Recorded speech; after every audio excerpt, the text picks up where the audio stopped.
Coming up on the February 23rd edition of Carolina Week. Governor Easley presents his budget and explains his plan for education. We'll tell you where the state's headed and how it will affect you. Then, whether she knows it or not, this mother's already paying for her daughter's college education. And in sports, we'll show you why no McCants was no problem for the nation's highest-scoring offense. Plus, a look at your Carolina Week 4-day forecast. All that and more. Carolina Week starts now.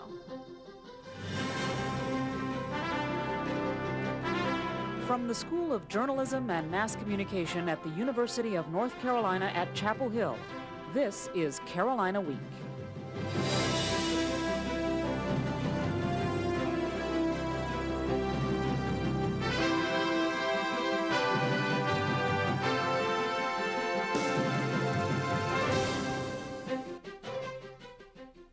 Good evening and welcome. I'm Joe Mott. And I'm Lydia Garlikoff. North Carolinians now have a much better idea of where their tax dollars will go.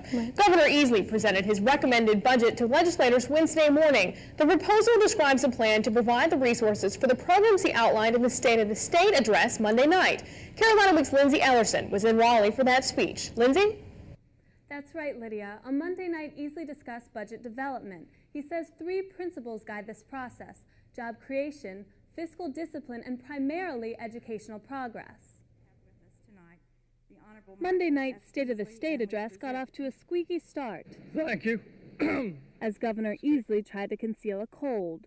The governor began by recognizing the efforts of the North Carolina military. The governor also proposed a cigarette tax increase to help mend the budget deficit and decrease teenage smoking. But as usual, Easley pledged to focus on education. Study hard, go to school. Washington may leave you on the curb, but North Carolina will not. Our budget will fund what Washington shamefully cut. In the next 4 years, the budget will finance Learn and Earn, an accelerated high school program that relies on the cooperation of high schools, community colleges, and universities. We have great universities, great community colleges, wonderful early childhood, and now great elementary schools too. There is no excuse not to have great high schools too in North Carolina. UNC's Vice President of Academic Affairs says the university is committed to improving high school education. We're in support of high school redesign, and we think that that's very, very important. The state of North Carolina has a 41% dropout rate from 9th grade to 12th grade, so we're not doing things the way we should be doing if we're not keeping kids in school. The governor also wants to enforce the child neglect statute so that parents become more accountable for their children's education. Governor Easley wants to ensure the state's commitment to education by providing an additional $532 million for students and teachers. He hopes to put about $15 million into the Learn and Earn program during the next 2 years. Lindsay, how can we expect this Learn and Earn program to affect us? Well, Lydia, this program allows high school students to take both high school and college courses at the same time. So this means 16-year-olds will be walking on campus with us soon, sort of baby Tar Heels. Lindsay Ellerson reporting from the newsroom. Thanks, Lindsay. Officials in Chapel Hill and Durham are hoping to help initiate Easley's Learn and Earn program when they open a new middle college high school next fall. Durham Technical Community College will be home to a new school that will offer rising high school juniors in Chapel Hill, Carborough, and Durham an alternative to the traditional high school. School administrators will select nearly 200 students to attend the middle college. The students will complete all high school requirements and begin working on associate's degrees in fields such as dentistry and nursing. Administrators say there are many perks to the new project. I think most people in Durham are very excited about additional learning environments, small learning environments, because that's one of the big advantages of this whole concept. There's only 200 students as opposed to 1,800, 2,000 students in a high school. Officials say the costs of the new school are relatively low for a brand new program. Tuition. It's a hot topic on campus, and it's no surprise it was one of the key topics in the governor's address. UNC students, leaders, and faculty members alike have debated the issues. The UNC System Board of Governors recently decided to support a plan that would keep in-state tuition where it is, but raise out-of-state tuition by $950. Out-of-state students are raising concerns, but Governor Easley says he supports the plan because it doesn't raise tuition for North Carolina residents. And I commend the Board of Governors for holding the line on tuition this year. Tuition can't rise every single year, and it will not go up in my budget. The BOG has until its March meeting to pass a campus-based increases, which will then go before the North Carolina General Assembly. That's right. And Joe, many students say that this whole debate boils down to the wide gap between in-state and out-of-state tuition. Reporter Nora Warren is live in the studio to tell us why that gap might not be as wide as it seems.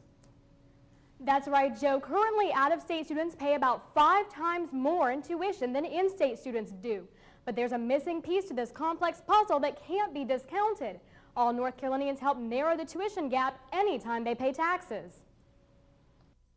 Talk of tuition increases has dominated campus headlines and discussions for weeks. We know we should have to pay money.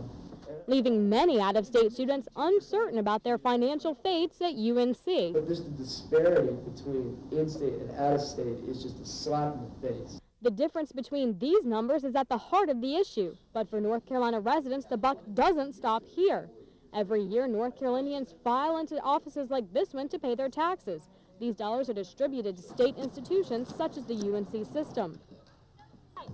A family making the median UNC family income could pay more than $1,300 a year towards the state's higher education. Families like these are already putting money into the education pot, and by the time these kids reach college, those dollars have really added up. Admissions Vice Provost Jerome Lucido says tax money is a factor in the tuition debate. Taxpayers help to fund the institution, and therefore it should be cheaper for the state. And residents aren't funding the university just on tax day. Sales taxes on groceries, cigarettes, and even a dinner tab are feeding education. To compensate for not paying North Carolina tax, the pressure is on out-of-state students to provide extra cash. These tuition increases are taking a toll. We're right on the cusp of preventing out-of-state students from being able to come here. Students like Michigan native Kristen Zyra. I'm definitely going to be majorly in debt by the time I graduate. Zyra will have to pay back more than $10,000 she's received in student loans, and because she chose to leave Michigan, she also gave up the tax money her family had already contributed to Michigan schools. But this transplanted Tar Heel says her experience here has been worth every extra penny. It's beautiful here. I've met so many amazing people. My professors are great. Calabria says there's no easy solution. It's nearly impossible to put a number on what's fair between in-state and out-of-state students. But Lucido says what in-state students have paid for generations has to be taken into account. Out-of-state students who wish to come here also benefit from the great university that was built in part with public expense. The taxes residents pay don't eliminate the tuition gap completely, but North Carolina has a special interest in making sure all of its citizens are educated, which is a huge factor in determining what to charge in-state students. Nor will we ever see the day when all Carolina students will pay the same price to come to UNC. Both Calabria and Lucido say they doubt that day will come anytime soon. In fact, in-state residents are protected by the state constitution, which clearly states higher education must be as close to free as is reasonable for residents. Joe? Nora Warren live in the studio. Thank you, Nora. Well, tuition for some UNC students is covered by the Carolina Covenant. The program's expanding to offer a new level of support, mentors for Covenant scholars. Carolina Covenant, now in its second year, helps low-income students graduate debt-free. More than half of these students are first-generation college students. Organizers are now matching students in the program with faculty and staff members to help them in their daily lives. Director of Scholarship and Student Aid, Shirley Ort, says the mentoring program is great for students looking to connect, but it isn't necessary in order to get financial help. And we're not requiring a Carolina Covenant student to accept mentoring.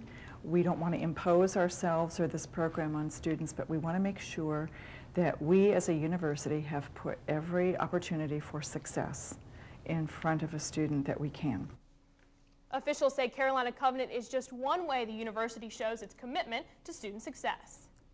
Chancellor James Measer might be looking at some Roscus Elementary School students as potential Tar Heels. Grandpa leaned forward, tapped the officer's teeth with his finger. As a part of his Carolina Connects tour on Wednesday, Measer read to about 80 third graders who were on the middle of their annual readathon. Students listened and asked questions about the story and about the chancellor's job, which he explained to be similar to that of their principal. After the reading, Measer took a tour of the campus and says the visit shows the university's connection to schools across the state. Part of the whole purpose of Carolina Connects and connecting to Chapel Hill as part of that is to show that this university, one, cares about what's going on in local communities, that we have a direct relationship through the School of Education with this elementary school covered. Asheboro is the next stop on the Chancellor's tour, but first he saves some time for some more Tar Heel promotion. Heels. That's good, that's good. When the phone rings in many Chapel Hill and Carrboro homes Wednesday night, it won't be somebody trying to sell something. Hello, this is Neil Peterson, Superintendent of the Chapel Hill Carrboro City Schools, calling with a special announcement. He's talking about a new way the school district can communicate with parents. The system allows school principals to contact every parent within minutes through a single phone call and recorded message, letting them know if their child missed school that day or if they'll be dismissed early. Chief Technology Officer Ray Wright says the new tool is a perfect fit for the school system. We want to find ways to inform and engage our parents, and this is a great tool utilizing state-of-the-art technology and a very comfortable piece of technology, the telephone. If you have a child in the Chapel Hill Carrboro schools and don't receive a message Wednesday night, log on to our website, carolinaweek.org, to see who to notify. From telephones to televisions, some UNC students are pushing to bring a student-centered version of MTV to campus. That's right, Joe. Students at Duke University already have access to MTV's year-old channel MTVU, which airs news, music, and other information geared towards college students. But Duke Student Government Vice President Jesse Longoria says few Duke students realize that the station even exists, let alone take advantage of the benefits the station offers students, such as free student advertising. Longoria believes both Duke and UNC students would take advantage of MTVU if it had more exposure. I think that it could get a lot more publicity than it does. I don't think a lot of students know about it. Where when you go around and ask like most students on campus that didn't have any direct relation with trying to bring it to Duke, they won't really know what it is. UNC Senior Class Vice President Becca Frucht encourages students who want to access the channel to contact the president of RHA and the Associate Director of Housing. Rugby's a rough sport, and you can expect some few bumps and bruises. But when it comes to serious injuries, the safety gear might not provide as much protection as you think. We'll show you why coming up.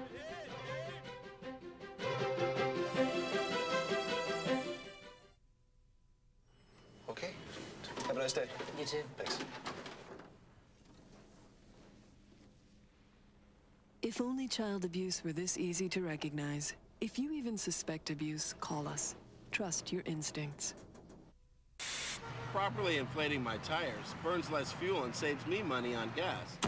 Yeah, I'm saving Mother Nature from pollution, but more importantly, she saved me $11. Ow! Environmental defense. Get green. By keeping my car regularly tuned, I save money on gas and repairs. That also means cleaner air. You know, feels good to help save the cash, planet. Environmental defense. Get green. For more tips, go to getgreen.com. Mrs. Russo. Hi, Ben. Hi. If only child abuse were this easy to recognize. If you even suspect abuse, call us. Trust your instincts. Protective athletic equipment is designed to keep athletes from getting hurt. But as medical reporter Philip Jones tells us, just because equipment performs well in a laboratory doesn't mean it actually protects on the playing field.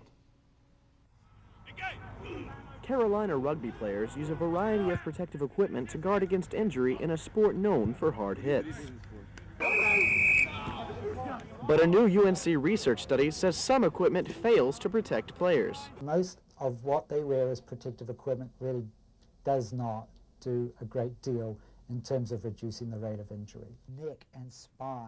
Epidemiologist Stephen Marshall and his team of researchers followed 356 rugby players during a 1993 club season in New Zealand.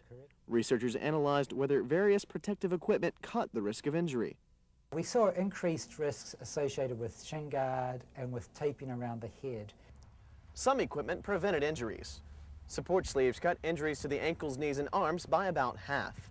Mouth guards reduced injuries to the mouth and teeth, also by half.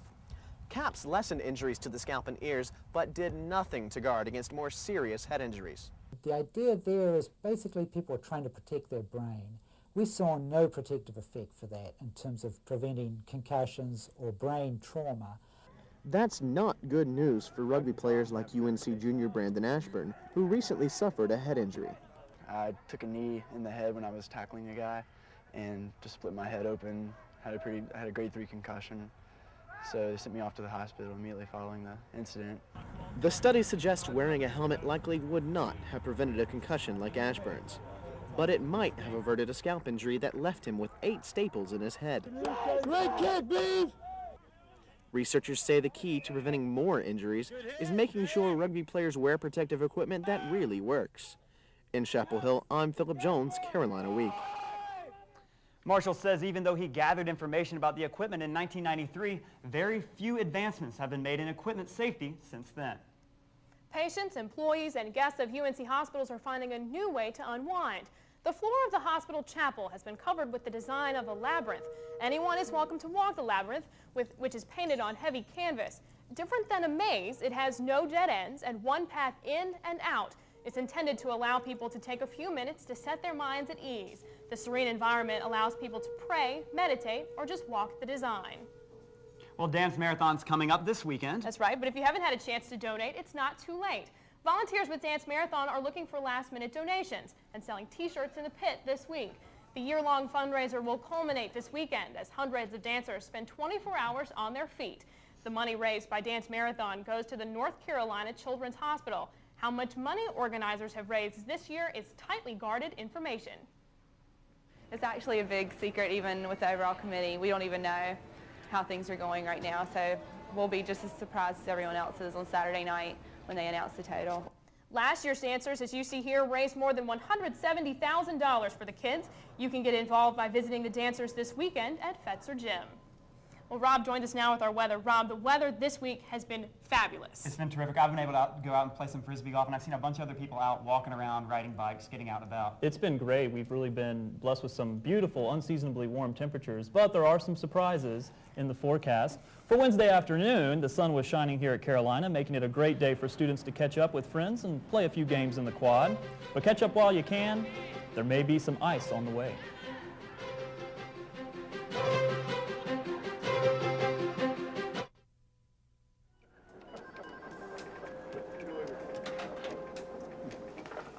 Hey, mister, studied algebra in school and got a better job than I could. You take the last couple. Oh, no, mister. Stuck in an entry-level job because you only learned basic math. I don't have a boss riding my butt like you do, so you take it so you can get back to your desk. You know, I probably should, but maybe Miss AP Calculus with the $200 haircut in the big office upstairs would like a cup. Oh, no, Mr. What was your name again? Never mind, it doesn't matter. I'm too busy doing important things to care. I just came down for some sweet and star. You know, if my limited math abilities weren't keeping me from getting a better job, I'd quit this afternoon. I don't blame you. But thank goodness you're stuck here because we really need someone to make the coffee.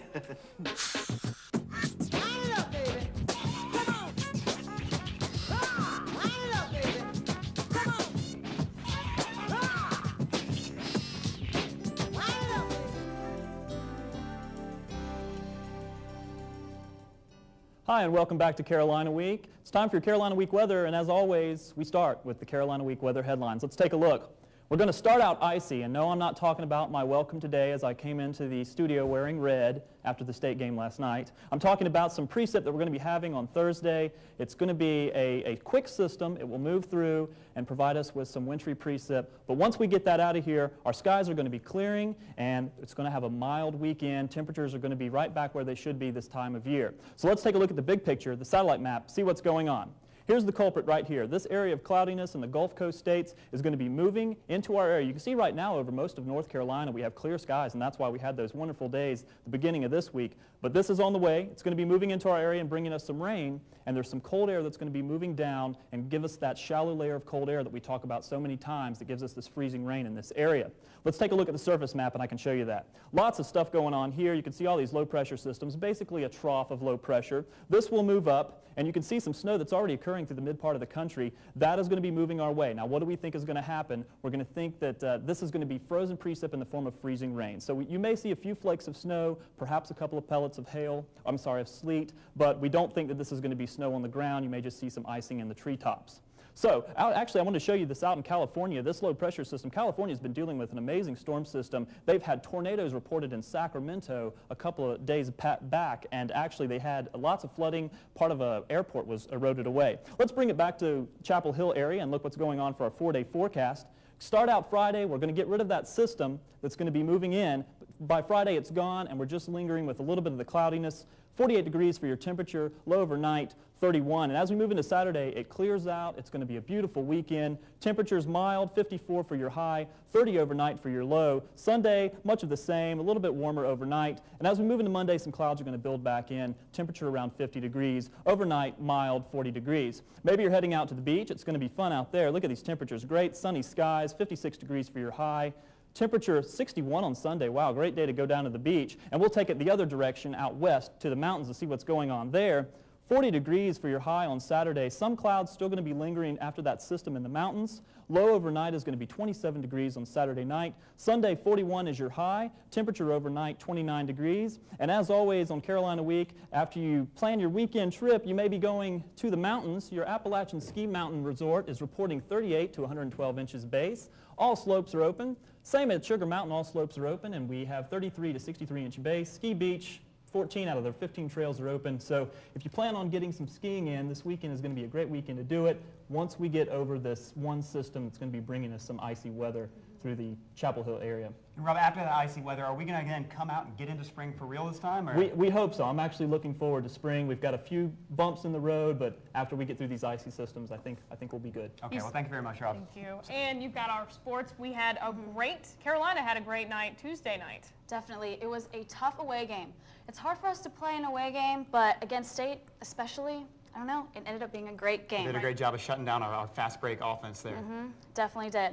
But first, coming up in sports, you've probably seen the Tar Heel gymnastics team defy gravity. But what exactly does it take for these ladies to get off the ground? We'll have the high-flying story coming up.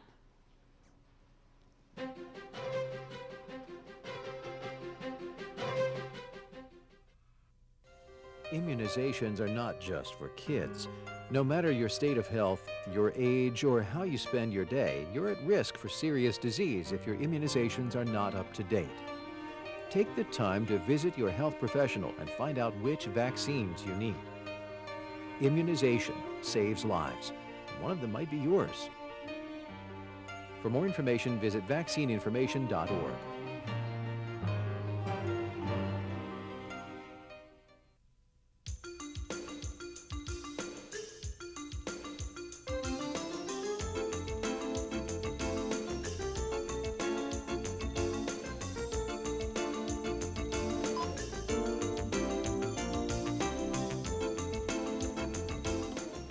When you shop in Orange County, your money comes back to you. Thank you for shopping Orange. So shop Orange and see what a difference you can make.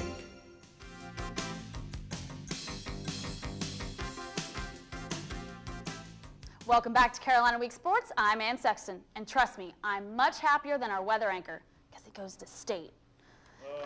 Anytime the Tar Heels and Wolfpack play each other in basketball, that's newsworthy enough. But this year, with star forward Rashad Bacant staying in Chapel Hill with an intestinal disorder and first place in the ACC on the line, Newsworthy couldn't even describe Tuesday's game in Raleigh. Oh, it looked like the fans took notice Rashad wasn't there, but to be honest, I can't stomach State either. Melvin Scott got the start instead and finally found his touch with a long-range splash, 4 threes on the night. Second half now, Jawad Williams. The growl's almost as impressive as the board and dunk. But with no McCanson, thanks to some outside shooting of its own, NC State hung around until the very end. In the end, though, this man was tough to tame. Felton finished the game with 21 points, 7 assists, and no turnovers. Coach Williams said Felton's play has been huge for this team. It hasn't been a great year for him as far as assist-error ratio. I think that's something that he expects great things out of himself, and so do I, but he's been pretty doggone impressive the last couple of games. Wolfpack fans went home gloomy as Carolina wins 81-71. The basketball team weren't the only ones beating up their in-state brethren Tuesday. The baseball team invited UNC Wilmington to town with preseason All-American Andrew Miller taking the mound for Carolina. The Heels went on the attack first thanks to this hit by Jay Cox that brought in the first run. Then this fly by Chase Younts goes up, up, oh wait, he caught it, but it still puts the Heels up 2-0. Andrew Miller does his part, striking out 6 batters in 6 strong innings. The Heels roll to a 5-3 win. Miller collects his second victory of the season. Miller knows that Wilmington was a good tune-up for the rest of this season. Definitely. I mean, Wilmington coming in, we knew they were a good team. and they play. I mean, obviously they out-hit us. They're a good team, and these games definitely prepare us for the ACC. The Heels face off against Birmingham Southern in a 3-game series this weekend. On the other side of the diamond, Crystal Cox was brilliant for the softball team at Elon on Wednesday afternoon for the first game of a doubleheader.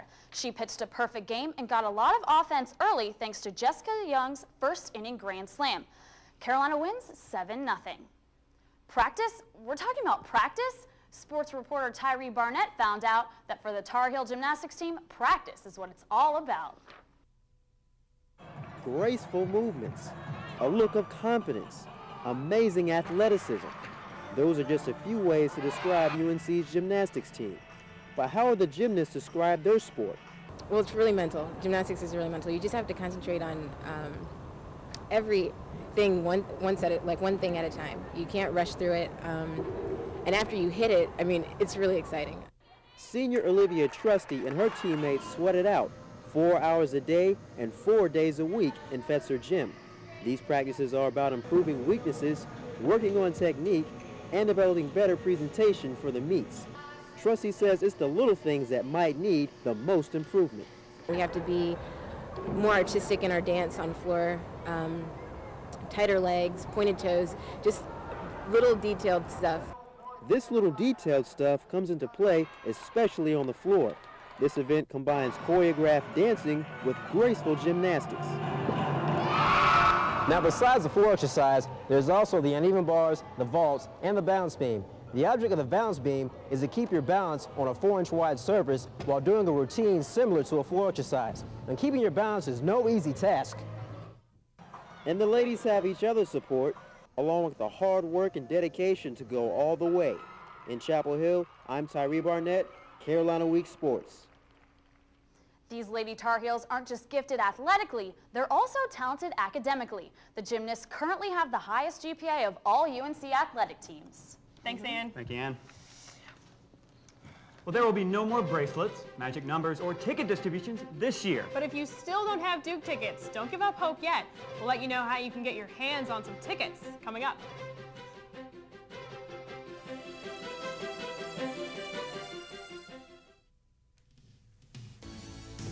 I'm celebrating 32 years of recovery. I'm celebrating 9 years of recovery. Estoy celebrando 22 años de recuperación. I'm celebrating 5 years of recovery. For more information about National Recovery Month, contact the Alcoholic Drug Council of North Carolina at 1-800-688-4232. If you have a story idea, contact Carolina Week at 843-8292. You can also visit us online at carolinaweek.org. If you have questions about this program, write Carolina Week at Campus Box 3365, UNCCH, Chapel Hill, North Carolina, 27599. How far would you go for Carolina Duke tickets? Luckily, I already have mine, but one club on campus plans to find out. Crank, a club with the sole purpose of having fun, is holding a competition Friday to test the endurance of 20 students. The prize? 2 Carolina Duke riser tickets for the March 6th game. The contest, called Hands on a Duke Ticket, requires contestants to place both hands on a giant ticket that will be in the pit. The last person touching it wins. And just how long are students willing to hold out? Probably 3-4 hours. As long as it takes for me to stand there without having to go to the bathroom. Students can sign up in the pit through Thursday and receive bracelets. Organizers will draw a random number Friday at noon. That student and those with the following 19 numbers are the lucky ones. The competition begins at 3 o'clock Friday afternoon. That should be very interesting to see in the pit. I'm glad my tickets might not be riser tickets, but I'm glad I'm not going to have to do that. I don't know how far I could go, but it's going to be interesting to see those people trying to do it. That's right. Between that and Dance Marathon this weekend, it's going to be pretty busy. That's right. Full school spirit everywhere. All righty. Well, that does it for this edition of Carolina Week. Thanks so much for watching. Have a good evening.